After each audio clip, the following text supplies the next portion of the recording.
Morning, everyone. Today is Tuesday, January 7th, and welcome to our first beef brunch of 2025.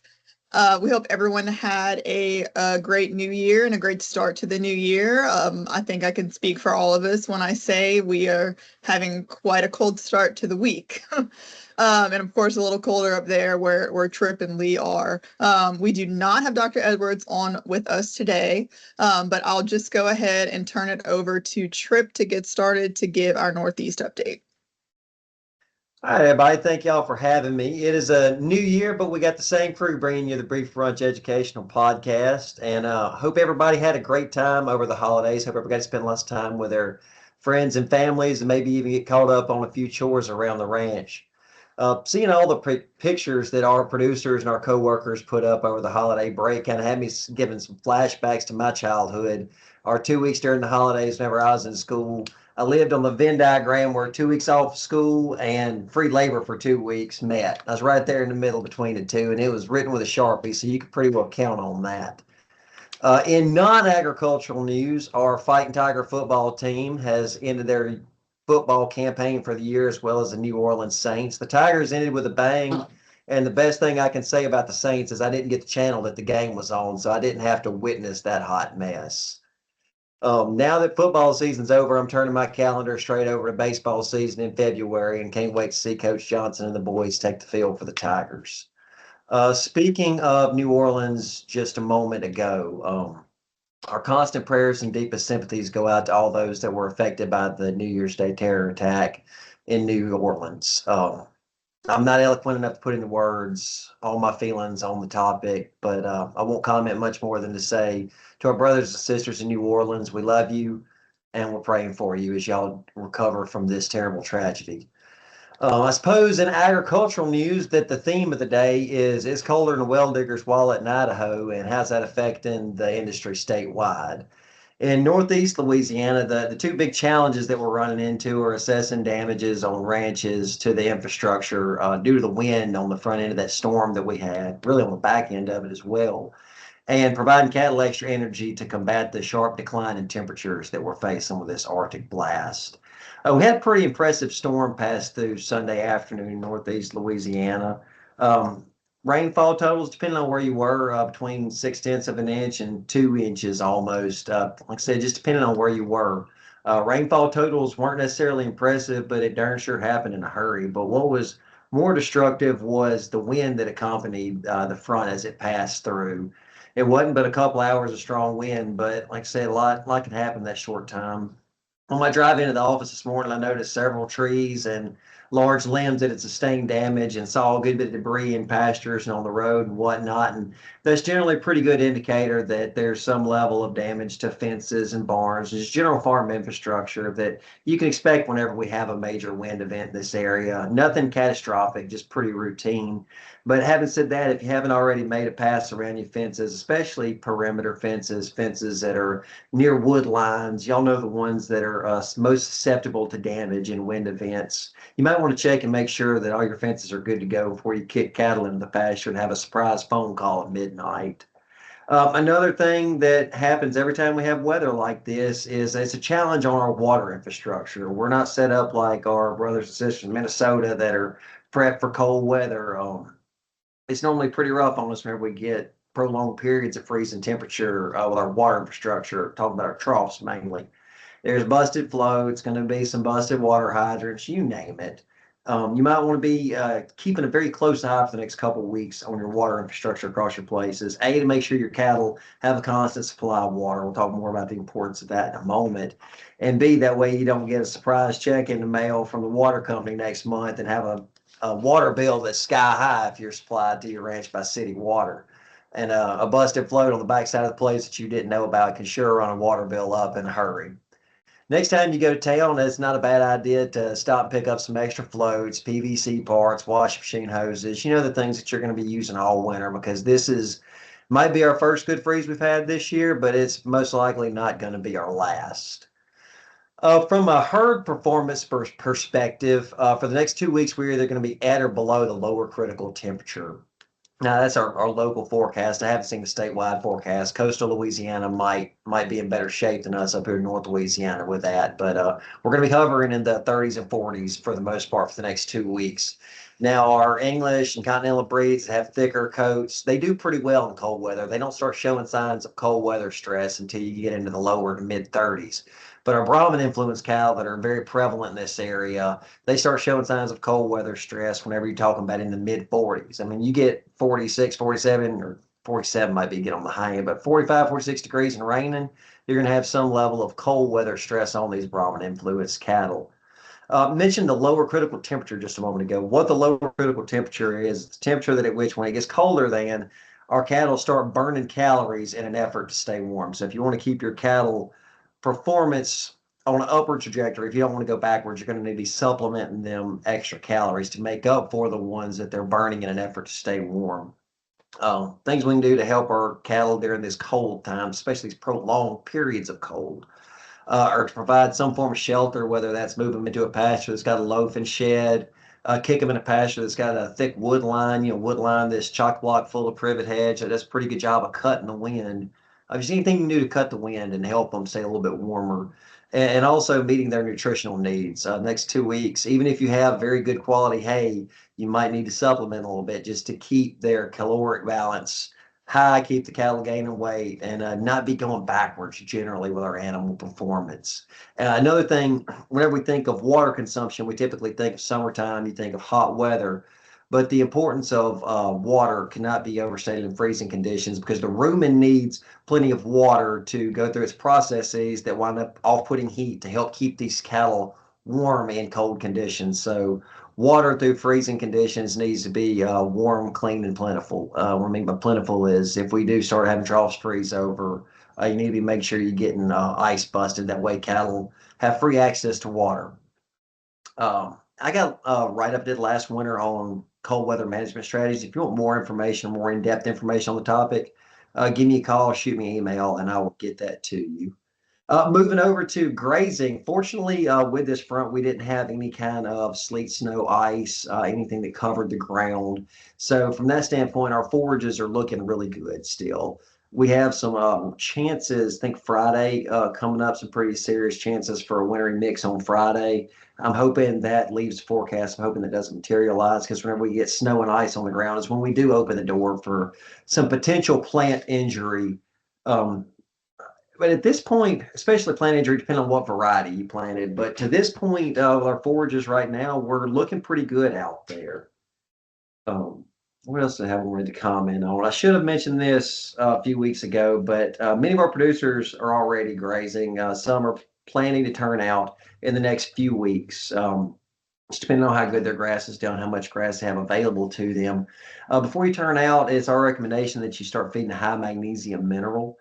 Your brand preference doesn't matter as long as it's a high magnesium mineral. And I like to start feeding a couple weeks before I start turning animals out. What that high magnesium mineral does is it helps ward off cases of grass tetany. We're very far on the front end of that, but if you put on a high mag now before the grazing season and keep them on through the duration of your spring grazing season, it does a good job of warding off potential grass tetany issues. Guys, that is pretty much a wrap for the Northeast region. Tripp, that was a really good and thorough update that you gave to where I was just thinking, well, I maybe could have mentioned some of these, but Tripp covered it, so that was great. I That's just the wanted to privilege of getting to comment. go on the front end. Yeah. Oh, I did want to add though that I actually got to attend the LSU game on New Year's Eve, and it was a great time, a great game to be at. I even got to meet Matt Flynn and take a picture with him because he was sitting in our section, so couldn't pass up that opportunity either from that 2007 team from back when I was a student. So just some updates in our area. Of course, let's see, I believe it was the 28th, I think. Yeah, so the 28th, we had some pretty severe weather that came through. I believe we did have a confirmed tornado that touched down over in the Whiteville area, kind of lower Avoyles Parish. and kind of upper like St. Landry and Evangeline, kind of right in that area. And we did, hear of some down power lines and some damage that was sustained there. As far as the weather that came through last night, I think it moved pretty quickly. It rained pretty hard while we were in that, just kind of that line of storms that was moving through. But for the most part, I personally didn't witness too much damage or, just significant rainfall. I think whenever it moves quickly through like that, we get that hard rain really fast, and it just, you don't quite get as much as that steady rain that just stays all day.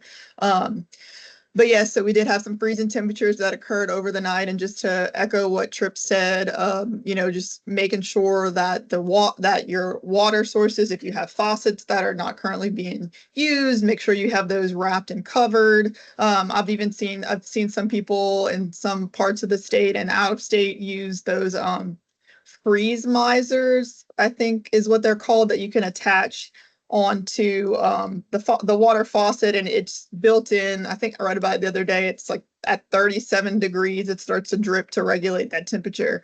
They're a little bit more pricey than just a faucet cover and some insulation, of course, but those can be really useful for some people there.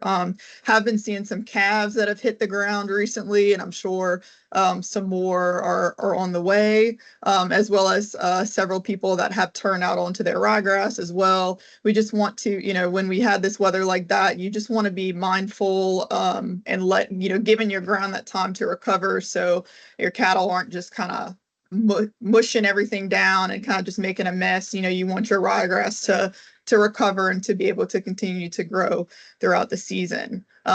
We are, and I'm sure Vince may touch on this as well, we are starting the private pesticide applicator recertifications, which we have quite a bit of people, I believe around 1,000 more people or so across the state to recertify than what recertified last year. So we are starting to get information out for those recertifications coming up. You can always check the LSU AgCenter website. As those meetings get set and approved, they do update on a spreadsheet that's on there. So you can see when the meetings are coming up in your area, and you can always just call your extension office, and they should be able to help you with that. For those of you that maybe were thinking about, you haven't taken the test or become a private applicator certified, you can also visit our website to see what you need to do. You'll schedule those through LDAF, but with the AgCenter, we do provide the study materials and whatnot to get you certified for your private applicator license there. And yeah, so like I said, we got some cold temperatures. We starting I know here in St. Landry Parish, where I'm at, we start our parish livestock show this weekend. So of course, you always schedule that parish livestock show, and it's just going to be frigid one way or another, right? So we have that coming up this weekend. I know several parishes in the area between this weekend and next weekend are going to be having their parish livestock shows. So we want to wish everyone good luck, and that those events go well when those come up as well. So I will go ahead and turn it over to Vince now for his update. Thank you, Brittany, and thank you, Tripp, for your report. That was pretty much covered what's going on in the state. I would say that was a very good report, and kudos to those comments that you had. Yes, the ryegrass season has been really, really good up until this point, and still, if we don't get any colder than they're forecasting for the central part of the state and south, they say in 8 to 10 hours in the mid-20s. With wind chills in the teens tonight and tomorrow night. And I guess the biggest fears, as you alluded to, is the frozen precip chances on Thursday night through the day on Friday, I think could be the biggest damaging factor to our winter forages. So hopefully that does not come into intuition, as that could really get us into our hay stocks pretty heavy, prematurely than we have scheduled. But most folks in central part of the state and south didn't really start feeding any hay. We had warm weather up through October, and didn't really have a frost until mid-November. So we had a lot of summer forage, warm season forages available for grazing. So that was a saving grace in that regard. And there was a lot of hay made this year, so starting to see a little bit of hay move around here lately. For those that maybe didn't secure enough and didn't plan any winter forages, we're starting to see some trailers move around with some hay being hauled. So that's an indicator that they're trying to fill some of those needs, especially with this cold weather event.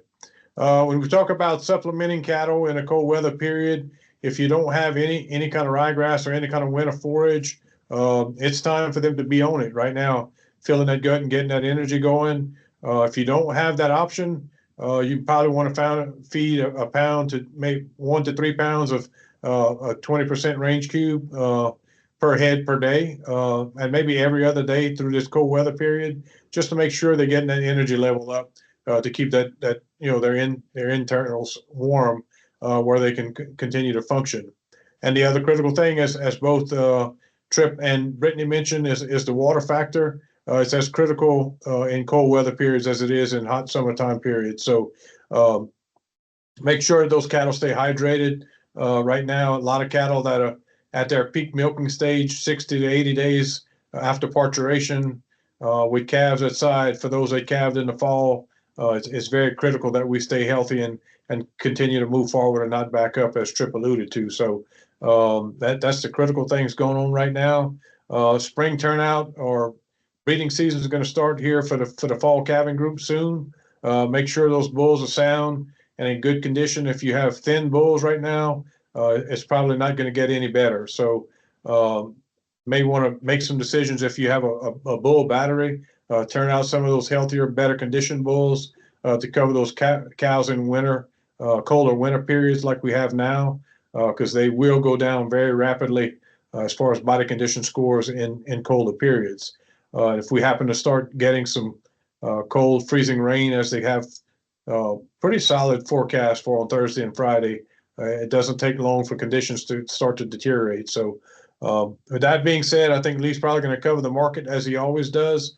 I think today, Monday, we recording this on Monday for Tuesday the 7th, but in Kinder, they're having the first sale of the year, and there's high anticipations that the market's going to be strong moving into the new year. So hopefully that stands true, and it's been favorable for people to turn a few dollars over and get some things done and maybe cover some costs that we've been struggling to do the last several years. So fertilizer prices are still relatively, moderate to low, I would call them, from what we've seen in the past. I know personally I top dressed some ryegrass, and it was in the $400 to $500 range, depending on who you deal with and how much freight is involved. So that's a whole lot more tolerable than what we had when it was $800, $900, and even $1,100 several years back. But that's considerable cost savings to keep some grass moving in the winter period. So it's going to take another top dressing probably sometime in February to sustain those cattle through March and early April until we get some clover green up or clover coming. There's a lot of clover out there now because it was so warm into the fall and early winter period so far. I'm seeing a lot of native clover out already. So should be good moving forward if we don't have anything more catastrophic than what we've experienced with this 40-degree weather swing in about a 30-hour period last night into this morning. So good luck to everyone out there. It's now we'll go ahead and turn it over to Lee. I'm sure y'all are just as sad as I am that we don't get to see his face, but we look forward to his updates as always. So Lee, take it away. Well, thank you, Brittany. I don't know. You make sure you're not feverish there.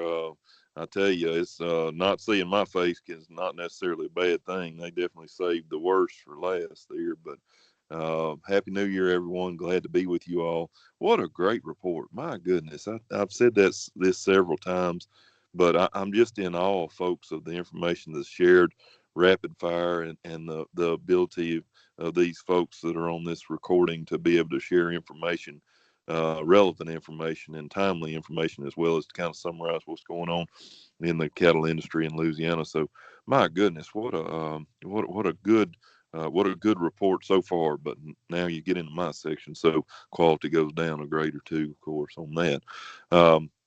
Just like to say ditto on everything that has been said so far as the weather goes. Thankfully, the northwest region of the state was able to avoid the severe weather. It came through our part of the world, but it didn't get really severe until it got over Tripp's corner, and that's when it really got it kicking, I guess. The forecast is ominous, to say the least, folks. I tell you what, the National Weather Service in Shreveport put out a deal that says confidence is growing. At this point, we're hoping for a snow event. That, in my mind, ideally it would be nothing. If we have to have something, we would prefer snow.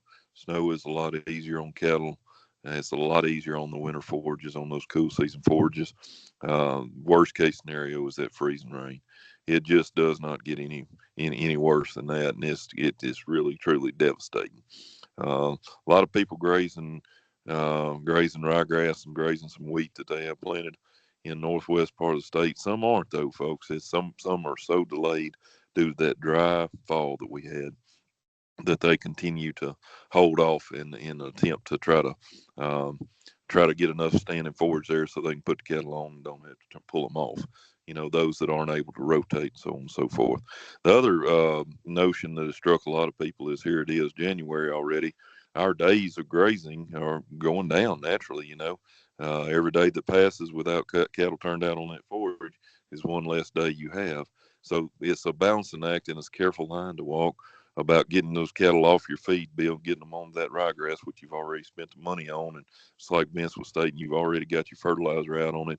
You may not have top dressed it already or made any supplemental nitrogen applications, but you got a lot of money tied up in that. And it hurts your heart to have to constantly be reaching in your back pocket and bringing out $250 to $400 a ton for feed to keep these cattle going.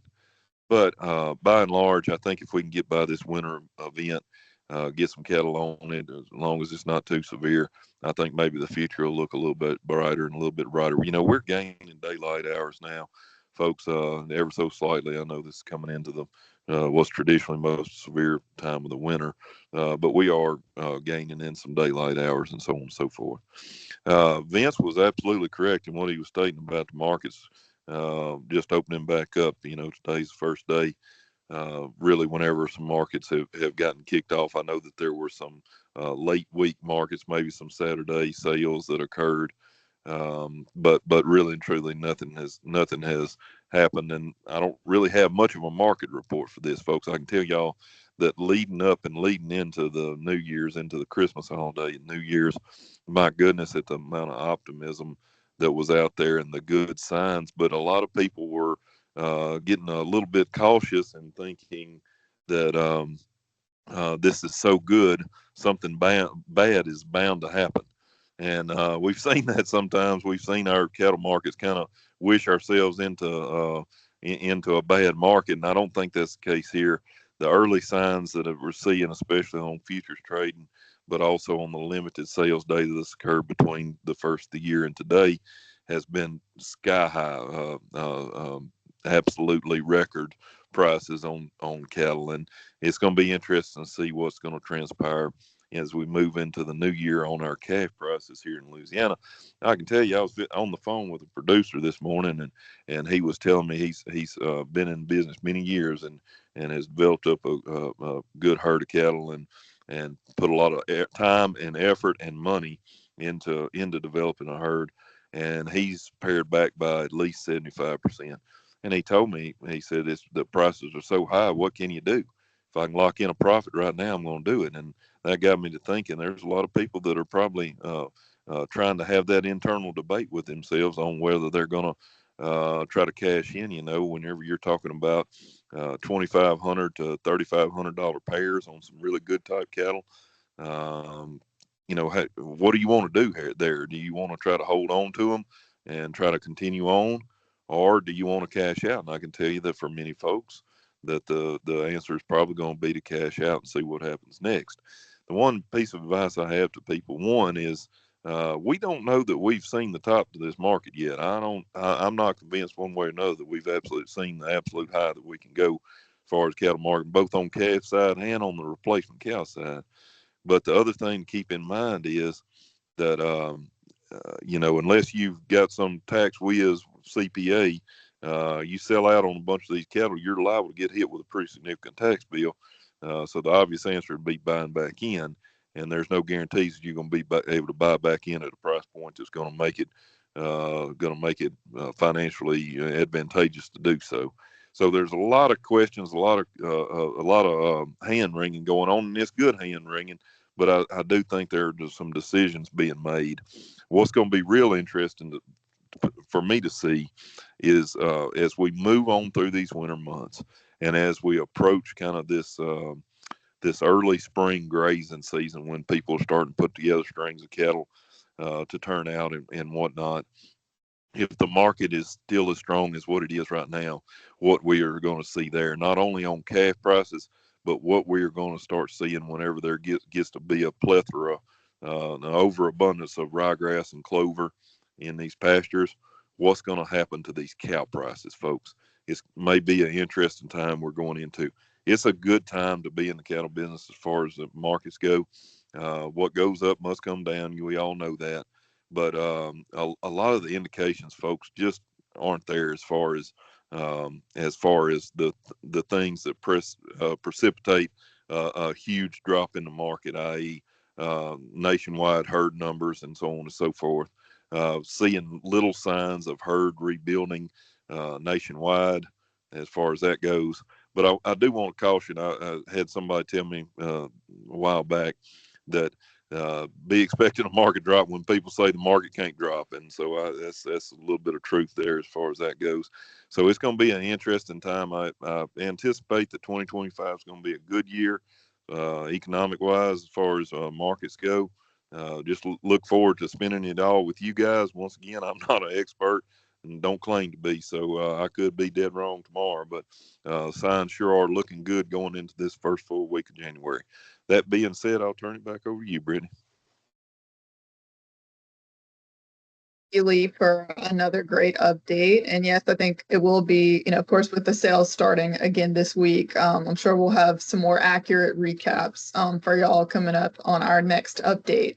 I did also realize as y'all were talking that I've officially, I guess me and Tripp now have both officially been on Beef Brunch for a year. We started in January last year. And I do feel like I've come a long way because I was very timid and didn't always know what to say. Sometimes I still don't always know what to say, but I think talking with y'all when we do these every 2 weeks has definitely helped me get a lot better at giving these updates. So thank y'all for being supportive along the way.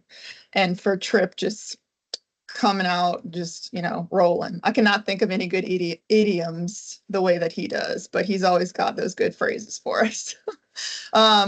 Okay, so I do have several events that are coming up over the next couple of months that I did want to mention to y'all. So in the southeast part of the state, we do have a Master Cattleman program starting there Monday, January 20th and ending Monday, March 24th. And those will be on Monday nights from 6 to 9 p.m. at the St. Helena Extension Office. You would contact Dr. Gary Hay or Dr. Ashley Edwards for more information. And registration fee for all Master Cattleman programs is $200. And the registration and the fee are due January 17th for that class. Coming up next week on Tuesday, January 14th is the Louisiana Agricultural Outlook Forum. Anyone is welcome to attend that, whether you're producers, state employees, federal employees, whoever you may be, everyone's welcome to attend that. It's going to be held from 8:30 to 2 p.m. at the State Evacuation Shelter in Alexandria. And they just ask that you fill out, it's a Microsoft form just to pre-register so they can get a good count for lunch, I assume. The Northeast region will also be hosting a Master Cattleman from Monday, or I guess it's Monday or Tuesday, or is it definitely Monday? There's a couple of dates on there that are Tuesdays. Okay. So either Monday or Tuesdays, beginning Monday, March 3rd and ending Monday, May 5th. These will take place at the LSU AgCenter Scott Center in Winnsboro, and that registration is due with the $200 fee by February 17th. And you can contact Tripp or Dr. Edwards for more information on that class.